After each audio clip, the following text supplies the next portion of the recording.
Vaccine खरीदने के लिए योगी सरकार ने बड़ा फैसला किया है। वैक्सीन के ग्लोबल टेंडर की शर्तों को आसान कर दिया गया है। फाइजर और मॉडर्ना जैसी कंपनियां भी अब टेंडर दाखिल कर सकेंगी।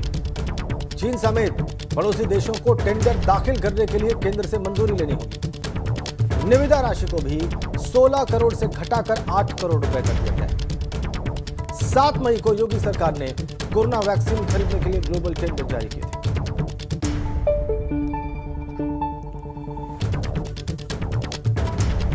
तो आइए अब ताजा स्थिति वैक्सीनेशन की जानते हैं, समझते हैं प्रदेश में, और जो नए आसान शर्तें उत्तर प्रदेश सरकार ने रखी हैं वैक्सीन कंपनीज के लिए, उसके बारे में भी समझते हैं। अनुभव शुक्ला हमारे साथ है। अनुभव, कुछ जिलों में आज से वैक्सीनेशन शुरू हो रहा है 18 वर्ष से ऊपर के लोगों का, वो कौन से जिले हैं, क्या व्यवस्था है वहां पर, और ये जो शर्तें आसान की गई है इस बारे में भी हमारे दर्शकों को बताएं। देखिए, बिल्कुल पहले यूपी में 1 मई से 7 जिलों में जो 18+ के लिए वैक्सीनेशन था वो शुरू किया गया।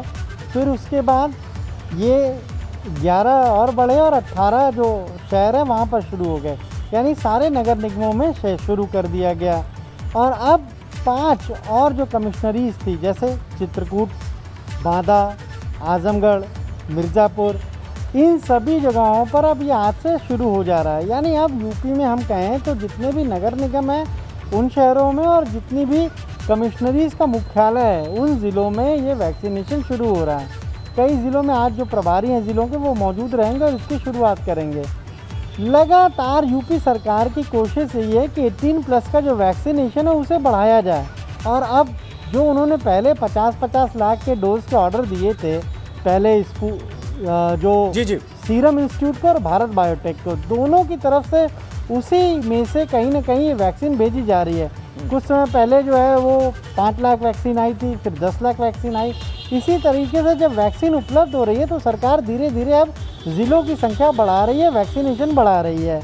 और सबसे महत्वपूर्ण है, जो 7 तारीख को टेंडर सरकार ने ग्लोबल टेंडर जारी किया, उसमें कुछ शर्तों में छूट दी, नियमों को ढीला किया है, इसलिए कि जब यूपी सरकार के अफसरों ने फाइजर, मॉडर्ना, ये जो कंपनियां हैं इनके अधिकारियों के साथ बातचीत की तो उन्होंने कुछ अपनी चीज़ें बताई, कुछ अपने पॉइंट रखे और उसके बाद ये तय किया गया कि इन चीज़ों को हम और ठीक करेंगे। यानी 16 करोड़ पहले निविदा के लिए राशि। अनुभव, एक सवाल ये है कि इनमें से बहुत सारी कंपनियां ऐसी जिनका आप नाम ले रहे हैं, जिनको इमरजेंसी यूज की इजाजत नहीं मिली है भारत में, ऐसे में वो अब इस बिड का हिस्सा बनेंगे, इस प्रोसेस का हिस्सा बनेंगे, तो क्या मान कर चले कि उनको इमरजेंसी यूज की इजाजत भी भारत में मिल जाएगी जल्दी?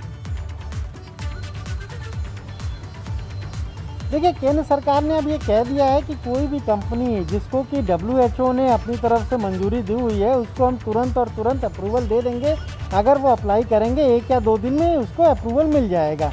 तो इससे ये साफ है कि अगर वो पार्टिसिपेट करेंगे इस ग्लोबल टेंडर में तो उनको केंद्र सरकार के पास एक एप्लीकेशन देनी होगी और उसी के आधार पर उनको मंजूरी मिल जाएगी। तो वहाँ पर नियमों में अब कोई ज़्यादा दिक्कत नहीं है, नियमों में शिथिलता वहाँ पर भी बरती गई और उसी के आधार पर यूपी सरकार ने भी अपने नियमों में कुछ बदलाव किए हैं। जैसे कुछ राज्यों ने क्या किया है कि चाइना को बिल्कुल एक तरीके से हम कहें तो आप हमारे साथ बने रहिए। तो एक राहत की बात है कि अब बहुत सारी कंपनियां हैं और बहुत सारी कंपनियां अगर इसमें हिस्सा बनेंगी तो एक अच्छी बात होगी कि कंपटीशन जब ज्यादा होगा तो उसमें फायदा राज्य सरकार को होने की संभावना भी उतनी ही ज्यादा है।